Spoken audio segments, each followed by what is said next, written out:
Now, we're joined in the studio this evening by two artists who have taken the phrase life on Mars to the next level. Ella Good and Nikki Kent started the project A Decade with Mars in 2015 and have just returned from a fake Mars in the desert in Utah. Well, they join us now to talk about their trip. Welcome along.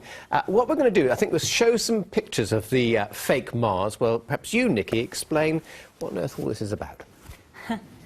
So we've spent some time in Utah at the Mars Desert Research Station, which is a scientific facility where scientists live as if they're on Mars.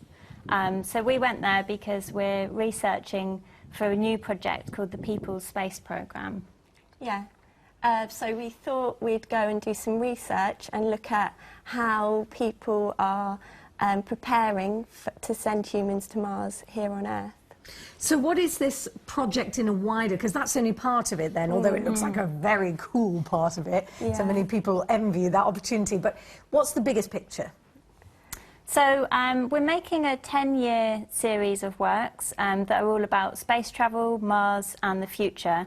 And all of our work is really about people getting involved. So they're all big public projects that people can get involved with. And yeah, the next one is called the People's Space Programme. So how can you get involved with a space programme? So we want to build our own space pod or space house. Yeah, that's why we went to Utah. Oh, to see how it all to see how they're living. Yeah, I think we've got some pictures of you inside a space module of some sort. Yeah. Yeah, there you are.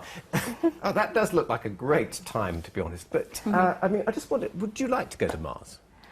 Well, I think we're quite happy on Earth, Yeah. but we do like thinking about Mars. And we like the way that by going out into space, you can look back on Earth and think about how we live here. So what's the point of it? In the most polite way. Yeah, in the nicest possible way. So, for example, you've been working with children as well, haven't you? Yeah, so what are you that's right. wanting people to think about? Yeah. So, like Nikki said, it's the idea of, space travel offers us a lot of perspective about how we live on our own planet. Yeah. So when we're building our own space pod, we're really going to be thinking a lot about sustainability here on Earth. Right. Because they're self-contained, closed systems that you'd have to live in.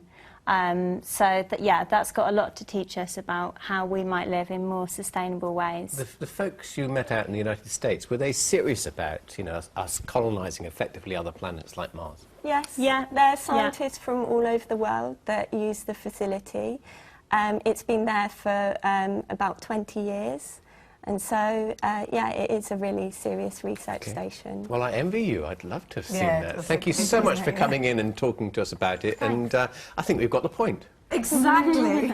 Thank you. Sorry. Thanks.